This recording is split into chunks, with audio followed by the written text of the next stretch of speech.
श्री स्वामी समर्थ. नमस्कार सर्वांना. 6 जानेवारी 2026 वार आहे मंगळवार.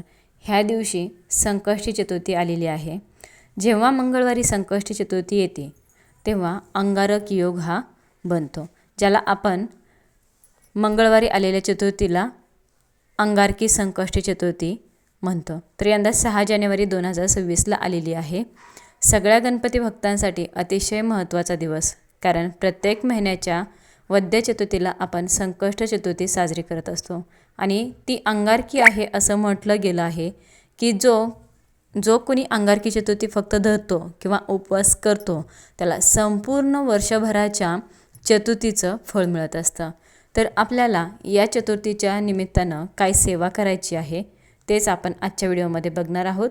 तर व्हिडिओ कुठेही स्किप न करता शेवटपर्यंत नक्की बघा, जेणेकरून की तुम्हाला संपूर्ण माहिती समजेल. अतिशय महत्त्वाचा दिवस संकष्टी अंगारकी चतुर्थी असल्यामुळे उपवास धरा. ज्यांना उपवास करणं शक्य होत नाही त्यांनी केला नाही तरी पण चालेल. शक्य असेल तर नक्कीच उपवास करावा. गणपती बाप्पांची पूजा करण्याचा अतिशय महत्त्वाचा दिवस आहे. तर बघा, तुम्हाला काय करायचं आहे. प्रत्येकाच्या घरात गणपती बाप्पांची मूर्ती असेल. सकाळी उठून स्वच्छ स्नान करून सूर्यदेवाला अर्घ्य द्यायचं आहे. गणपती बाप्पांची पूजा करायची आहे. गणपती बाप्पांची पूजा करत असताना गणपती अथर्वशीर्ष पठण करायचं आहे. गणपती बाप्पांना अभिषेक करत असताना ओम गण गणपतीये नमः हा 11 वेळा जरी तुम्ही मंत्र पठण केला तरी पण चालेल. शक्य असेल तर 108 वेळा करा. एकदा गणपती अथर्वशीर्षमचं पठण करा. तेही शक्य नसेल तर ओम गण गणपतीये नमः ओम गण गणपतीये नमः या मंत्राचा जप करायचा आहे 108 वेळा. सगळ्यात मोठी अंगारकी संकष्टी चतुर्थी आहे. तर या दिवशी आपल्याला एक उपाय करायचा आहे. संध्याकाळी मुलांसाठी एक दिवा, मुलांच्या अभ्यासात यश येईल, नोकरीत प्रगती होईल आणि सर्व दोषबाधा अडचणी त्यांच्या आयुष्यातून, त्यांच्या जीवनातून दूर होतील. यासाठी आपल्याला एक दिवा संध्याकाळी लावायचा आहे. तर बघा, हा उपाय कसा करायचा आहे. नवीन वर्षाची पहिली परंतु सगळ्यात मोठी अंगारक संकष्टी चतुर्थी आलेली आहे. वार मंगळवारी या दिवशी आहे. तर बघा, संकष्टी चतुर्थी आहे आणि चतुर्थी जेव्हा मंगळवारी येते तेव्हा तिला अंगारकी म्हटलं जातं. तर बघा, ही चतुर्थी खूप महत्त्वाची आणि खूप मोठी आहे. तर चतुर्थीच्या दिवशी तुम्ही उपवास करा. गणपती बाप्पाचा आवडता लाडूचा, मोदकांचा नैवेद्य दाखवा. जास्वंदीचं फूल, दुर्वा व्हाव्यात. गणपती बाप्पांचं स्तोत्र मंत्र जप करा. त्यासोबतच काही उपाय, काही कामं करून आपण गणपती बाप्पाला प्रसन्न करू शकतो आणि आपल्या घरातल्या बाधा अडचणी दूर करू शकतो. असाच एक सोपा उपाय आजच्या या व्हिडिओमध्ये मी तुम्हाला सांगणार आहे.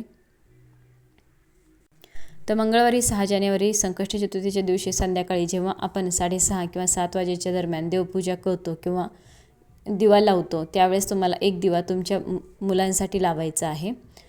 तर बघा, मुलं मोठे असतील किंवा छोटे असतील तरी तुम्ही हा दिवा त्यांच्यासाठी लावायचा आहे. हा दिवा तुम्ही कोणताही घ्या. मातीची पंती घेतली तरी पण चालेल. स्टीलचा, तांब्याचा, पितळाचा दिवा घ्या. तेल टाका किंवा तूप टाका. कापसाची वात लावायची आहे. शक्यतो तुपाचीच वात लावा. तेल टाकलं तरी पण चालेल, तूप टाकलं तरी पण चालेल. कापसाची वात लावून संध्याकाळी हा दिवा तुम्ही तुमच्या घराच्या बाहेर घेऊन जायचा आहे आणि घराच्या बाहेर घेऊन गेल्यानंतर तुम्हाला हा दिवा तिथे उत्तर दिशेकडे ज्योत करून लावायचा आहे. जी दिव्याची वात असेल ती तुम्हाला उत्तर दिशेकडे करायची आहे. उत्तर दिशा ही धनाची, कुबेराची, लक्ष्मीची दिशा असते. म्हणून उत्तर दिशेकडे तुम्हाला ज्योत करायची आहे आणि जेव्हा आपण घरातून बाहेर निघतो तेव्हा आपल्या उजव्या हाताकडे तो दिवा ठेवायचा आहे.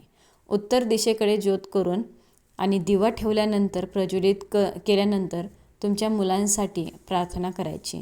सुख समृद्धीसाठी प्रार्थना करायची. त्यांच्यावरचे संकट, समस्या, अडचणी, दुःख, दरिद्री, गरिबी दूर करो अशी प्रार्थना करायची. त्यांना यश मिळो, त्यांची प्रगती हो अशी प्रार्थना करायची आणि हा दिवा तुम्हाला चतुर्थीच्या दिवशी उत्तर दिशेकडे ज्योत करून लावायचा आहे. तोही घराच्या बाहेर नक्की लावायचा. तुमच्या मुलांचं नक्कीच कल्याण होईल. ही माहिती तुम्हाला आवडली असेल तर व्हिडिओ जास्तीत जास्त लोकांपर्यंत शेअर करा आणि कमेंटमध्ये श्री स्वामी समर्थ लिहायला विसरू नका. सर्वांचं मनापासून धन्यवाद. श्री स्वामी समर्थ.